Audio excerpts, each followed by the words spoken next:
बिस्मिल्लाहिर्रहमानिर्रहीम। अस्सलाम वालेकुम स्टूडेंट्स। डाइजेशन के चैप्टर में आज हम जो है जिस टॉपिक को पढ़ेंगे वो है absorption of digested food from the lumen of intestine. अब यहाँ पर जो ख़ास तौर पे बात आपने जहन में रखनी है वो ये है कि अब तक तो डाइजेशन हो रही थी, लेकिन जब फूड इलियम में आ जाती है ना, तो वहाँ पर क्या होता है कि वहाँ पर आपका ये मेजर साइट है न्यूट्रिएंट एब्जॉर्प्शन के लिए। और आप ये देख सकते हैं यहाँ पर कि जो tiny finger leg projections mucosa जो है ना आपकी, ये टाइनी फिंगर लेग प्रोजेक्शंस यहाँ से बनती हैं और इन्हें हम क्या कहते हैं, इन्हें हम विलाई कहते हैं। ये देख सकते हैं आप यहाँ पर, ये जो आपको ये नज़र आ रही है ना, ये सारी ना ये वाली, तो ये क्या है, ये आपकी ये फिंगर लाइक प्रोजेक्शंस आप इनको देख सकते हैं। तो ये क्या है, ये आपकी विलाई है। तो ये आप इसको सारी का सारा भी देख सकते हैं। ये देखें, ये सिरोज़ा इसके ऊपर जो है मस्कुलरिस, उसके ऊपर सब म्यूकोज़ा, और ये म्यूकोज़ा जो है ये क्या है कि ये एक्चुअली क्या होता है कि म्यूकोज़ा जो है ये फिंगर लाइक प्रोजेक्शन बनाती है, जिनको हम कह देते हैं, हम इनको विलाई कह देते हैं। अभी विलाई जो है इनकी लेंथ कितनी होती है, 0.5 से लेके 1.5 मिलीमीटर्स लेंथ होती है। और अब विलस जो है उसमें क्या होगा कि आपके जो इसके इर्द गिर्द देखें तो सिंपल कोलमनर एपिथीलियम आप ये देख रहे हैं ना, ये जो है ये एपिथीलियल सेल्स हैं, ये सिंगल है आपकी, ये जो है विलस, और इसके अंदर ये जो बाहर की तरफ आपको नज़र आ रही है ये क्या, इसकी एपिथीलियम है। तो इसकी एपिथीलियम जो है वो क्या है कि वो कोलमनर एपिथीलियम होती है। अब जो है वो इसके अंदर ब्लड कैपिलरी नेटवर्क भी है और लिम्फ कैपिलरी भी है।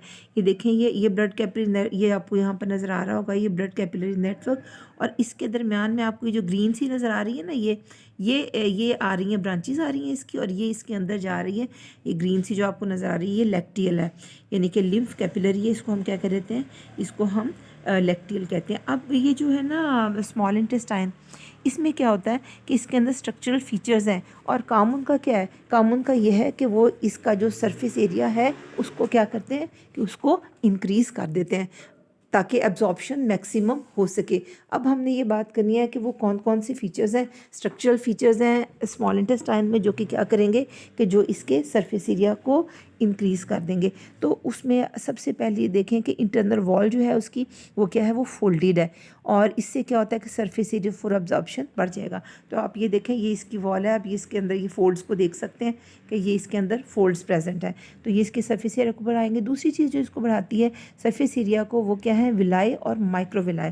तो ये देखें आप, ये इसको यहाँ पर देखें, ये इसके ऊपर ये विलस तो ये होता है ना, ये सारे ये क्या है, ये सारे विलाई हैं, और इसके अंदर भी आप ये देखें, ये एक एपिथेलियल सेल है। तो इसकी यहाँ पर इस जगह पे ये देखें, ये क्या है, ये छोटे छोटे से आपको नज़र आ रहे हैं ना इसके ऊपर, ये क्या है, दीज आर माइक्रोविलाई।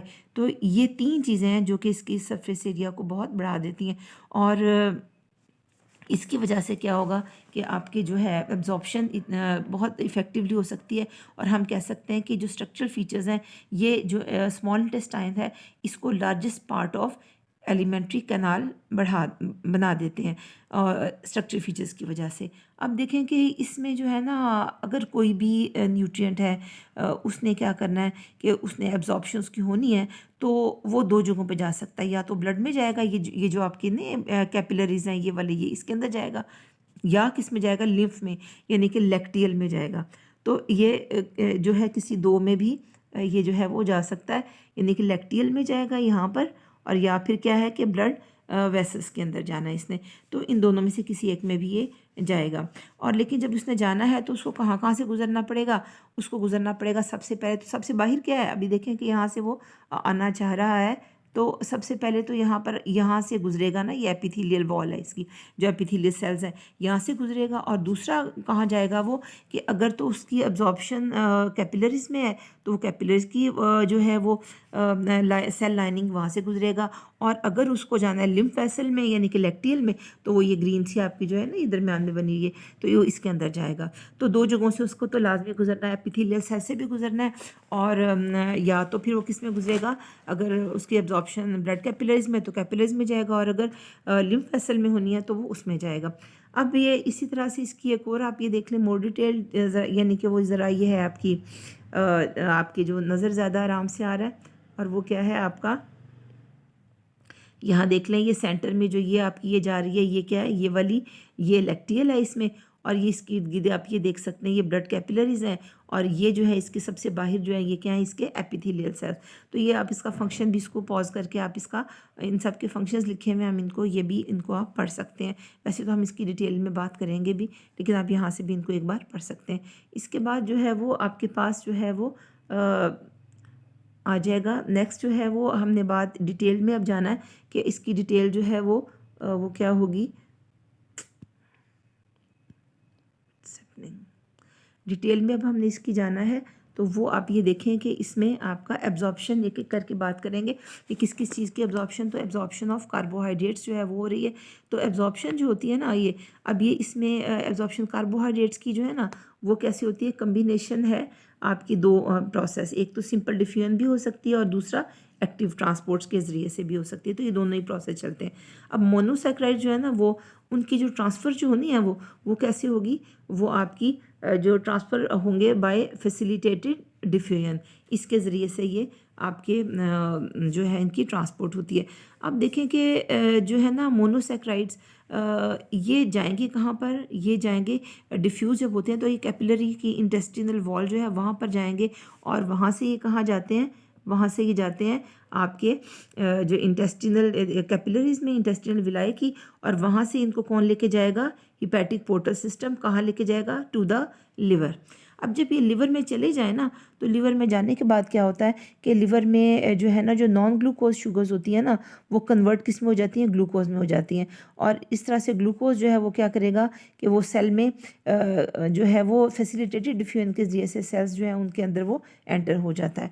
इसके बाद जो अगला जो है एब्जॉर्प्शन वो किसकी है, ऑफ लिपिड्स। उसमें क्या होगा कि लिपिड्स जो है ना वो आपकी क्या करती हैं कि वो डाइजेस्ट जब होंगी। सबसे पहली बात क्या है, आपने लिपिड डाइजेशन पीछे पढ़ी है ना, तो लिपिड जब डाइजेस्ट होती हैं तो उससे क्या बनता है, फैटी एसिड एंड ग्लिसरॉल। अब जब वो फैटी एसिड और ग्लिसरॉल बन जाते हैं ना तो वो एब्जॉर्ब कहाँ होंगे, यहाँ पर एपिथेलियल सेल्स के अंदर। यानी ये आपके फैटी एसिड ग्लिसरॉल थे कि जो किससे बने, डाइजेशन से। और उसके बाद क्या होगा कि इनको एब्जॉर्प्शन किस में होगी, एपिथेलियल सेल में। अब इनकी एब्जॉर्प्शन है बड़ी मज़ेदार। अब इसके बाद क्या होता है, इसके बाद ये होता है कि जब ये एपिथेलियल सेल में होते हैं ना तो वहाँ पर क्या होता है कि ये कंबाइन दोबारा रिकम्बाइन कर जाते हैं, और रिकम्बाइन करके दोबारा से फैट्स बना देते हैं। और उसके बाद क्या होता है कि जो फैट्स हैं ना जो रिकम्बाइन हो गई हैं, अब ये मिक्स किसके साथ होंगी, कोलेस्ट्रॉल और प्रोटीन के साथ मिक्स होंगी। और उसकी वजह से क्या होता है कि छोटे छोटे से ग्लोब्यूल्स बन जाते हैं, और उन्हें हम क्या कहते हैं, काइलोमाइक्रॉन्स।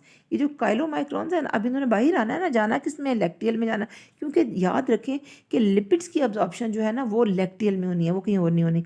तो लैक्टियल में जाएंगे, और प्रोसेस कौन सा है, दैट इज़ एक्सोसाइटोसिस। एक्सोसाइटोसिस होगी, और उससे क्या होगा कि ये उसमें चले जाएंगे आपकी लैक्टियल में, लैक्टियल के अंदर ये चले जाएंगे, एब्जॉर्ब हो जाएंगे। अब क्या होगा कि लिम्फ जो है ना, लिम्फ में चलेंगे। लैक्टियल में जाने क्या मतलब, लिम्फेटिक सिस्टम का। लैक्टियल जो है ना लिम्फेटिक कैपिलरी है, और ये क्या है, लिम्फेटिक सिस्टम का एक हिस्सा है। तो लिम्फ जो है वो क्या करेगा, वो ड्रेन किस में कर देता है, लार्ज वेन्स में।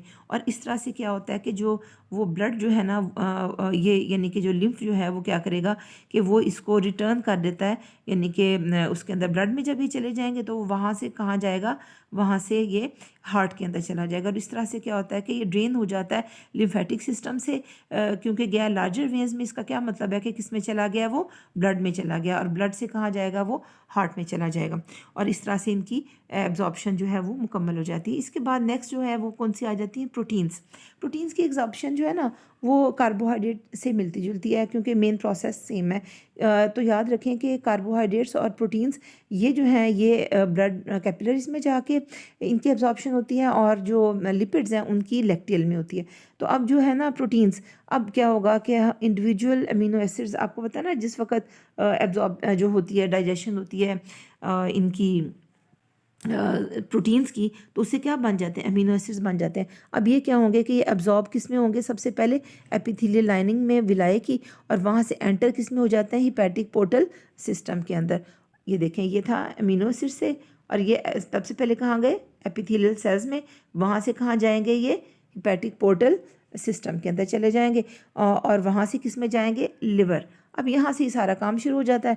लिवर क्या करेगा, लिवर ये करता है कि अमीनो एसिड्स के साथ दो काम कर सकता है, या तो उनको मॉडिफाई कर देता है, और या क्या करता है कि उनको ब्लड स्ट्रीम में रिलीज़ कर देता है, और वो डिस्ट्रीब्यूट हो जाते हैं बॉडी में। अब जब ये बॉडी में जाते हैं ना अमीनो एसिड्स, तब भी ये 2 काम कर सकते हैं। वो 2 काम क्या है कि अमीनो एसिड ज़्यादातर जो है ना, अमीनो एसिड जिनके मोस्ट जो कि आपके अमीनो एसिड जो कि बॉडी में गए हैं, तो वो क्या होते हैं कि इनमें ज़्यादातर जो होते हैं ना वो जो है वो बिल्डिंग ब्लॉक्स के तौर पे इस्तेमाल होते हैं और उससे नई प्रोटीन्स बन जाती हैं। आपको पता है ना कि जो है अमीनो एसिड्स मिलके वो प्रोटीन्स को बनाते हैं। तो दूसरा काम क्या हो सकता है? दूसरा ये है कि कुछ अमीनो एसिड जो है वो एनर्जी के लिए भी यूज़ हो सकते हैं। So that's all till now. अल्लाह हाफिज़।